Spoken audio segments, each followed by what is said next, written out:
Heroes Magic War is basically an online or a mobile version of the Heroes of Might and Magic game, which is interesting to me because the creators of Heroes of Might and Magic actually had their own online version which died out in 2020. So the game is a ripoff of Heroes of Might and Magic 3 only in mobile form. Now, if you don't know what Heroes of Might and Magic is, you could be forgiven as it is kind of a cult classic from the late 90s to early 2000s. What's going on, guys? Welcome back to the channel. I'm D-Cell, and today I want to talk about Heroes Magic War, or Magic War Legends, or Magic World Inferno, or Era of Magic World, or...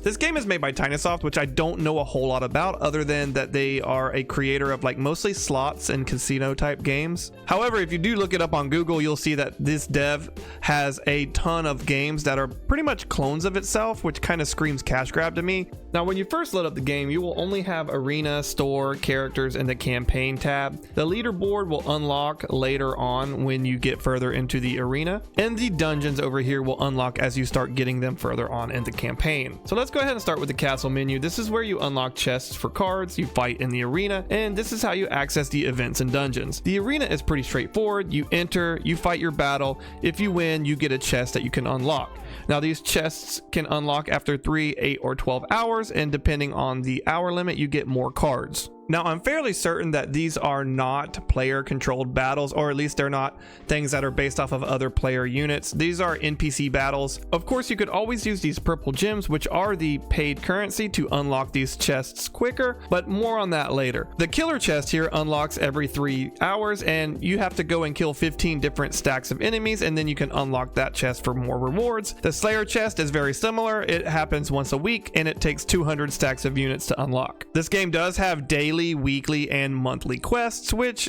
you know, have varying rewards, and they're okay, I guess, as far as rewards go. The only thing that's really weird to me about this is they have a daily quest here that says you have to upgrade any of your spells or units. And why this is a problem is eventually you're going to get to a point in the game where you have no more spells or units to level up, and since there's only 7 daily quests to do, you're going to get to a point where you can no longer unlock all your daily quests, so you can't get that last chest unless there's something in this game that I haven't unlocked yet. I've only played the game for about 10 days, so who knows. But I've put a lot of time into it, and I haven't seen anything else unlock, and that's a little concerning to me. And to show you what I'm talking about here, it says claim daily quest completed 5 times, and monthly quest is claim daily quest completed 20 times. So if you're not able to claim this last chest, then you can't do your weeklies or your monthlies, and a lot of your income is going to just go down the drain. Okay, so let's talk about dungeons. Dungeons unlock pretty much organically as you're going through the campaign. So once you go through the campaign, you will come across these dungeons and you enter it in, and then you can access it through the castle menu. You do have bronze, silver, gold, and platinum, and each one costs different keys of their respected type. The interesting thing to me about dungeons is that each dungeon, once you clear the boss, it lets you actually upgrade a specific unit. So like for this one in the Gray Forest, you can see that once I unlock it, I will promote the Pixie to a fairy.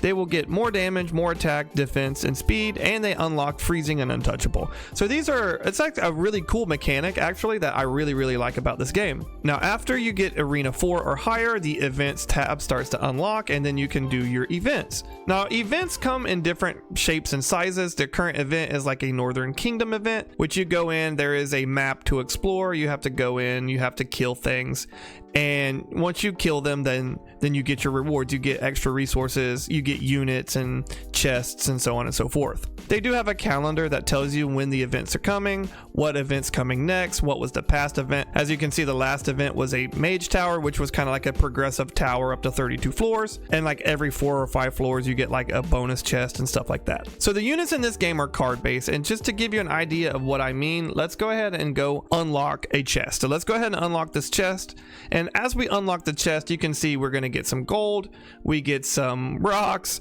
we get some skeletons. I got 8 more stacks of the skeletons, as you can see. So I got 4 flying snakes, and I got some vampire queens, and I got a poison spell.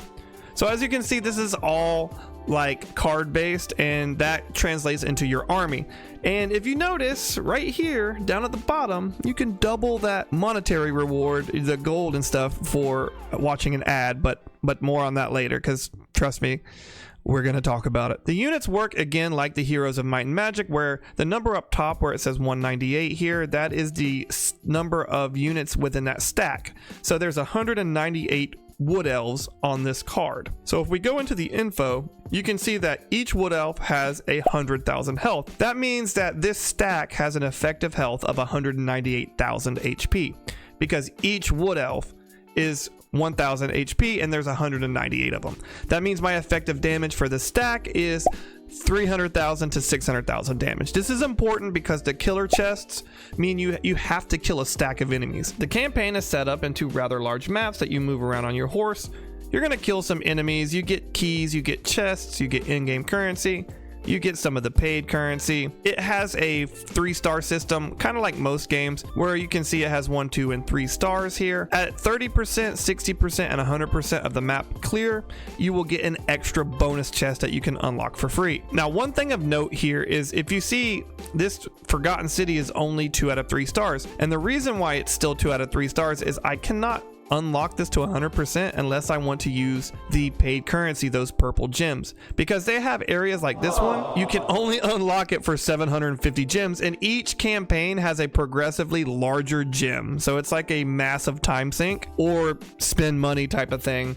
All right, so let's talk about the dreaded store. And I gotta be honest with you, the store isn't really that bad. Like, yeah, it has some things in it. You know, it's definitely got your FOMO items. You know, hey, do you want some priests for $100? You know, but the main thing here is like the time gated stuff. Hey, do you want some keys? You want some bronze keys? You want some silver keys? You know, these are the pay to win aspects of it, so you don't have to wait.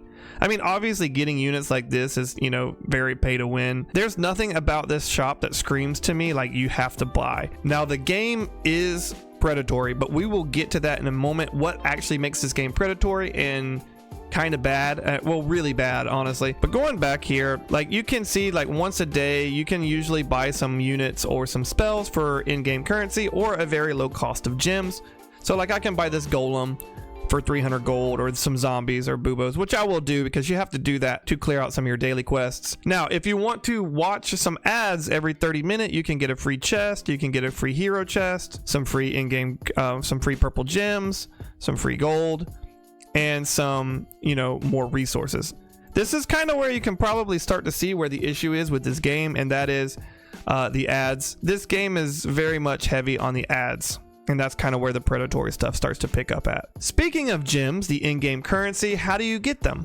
I haven't spent any money in this game yet. I have almost 1,300, and I'm getting more as the day goes on. So how do you get them, and what makes this game predatory?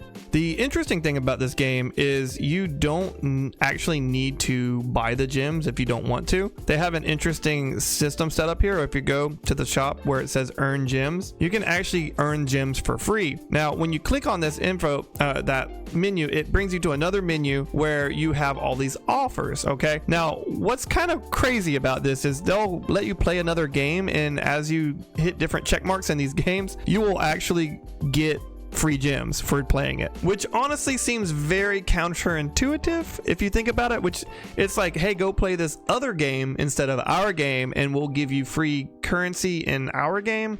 But as you can see here, I have earned a total of about 500 gems for playing this game here. I can earn up to a total of 34,000. I mean, on one hand, I guess it is kind of cool because it gives you an incentive to play another game and try something out that you might normally wouldn't have.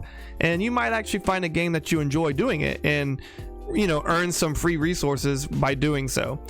But it does seem kind of weird and counterintuitive. So what makes this game so darn bad and predatory? And that is the ad system. Every time you want to do something in this game, you have to watch an ad. When you go into a dungeon, when you go into the campaign, you're going to lose some units, and those units take time to revive. So literally after every fight, you're going to have to watch an ad or pay money to reset your units, or wait. You can wait. So it's like wait 30 minutes for your next combat, or watch a, you know, 30-second or 60-second ad, or pay in-game currency. You know, it's very, very crazy. You want to unlock some of your daily quests? Then guess what? You can Watch an ad to double that currency. You want to get some free gems? You guessed it. Watch an ad. You want some hero chests? You want some unit chests? You want some extra loot? Watch an ad. You need to revive your units? Watch an ad. You want some extra resources? Watch an ad. Like, this game is basically like ad simulator. You watch more ads in this game than you actually do playing the game, which is a shame because the gameplay itself is actually really fun, especially if you're into the Heroes of Might and Magic type of gameplay that I enjoy. And it's a shame because the fundamentals of this game could be and is really fun, but this predatory system of, hey, we're going to waste a massive amount of your time, it is so invasive. If it wasn't so invasive, or if they were like, hey, you can pay $10 or $20 and then never have to watch an ad again to revive your units, like, I would be about it. I would probably play this game quite a bit. But because of that, I have to say this game is probably like a 2 out of 10.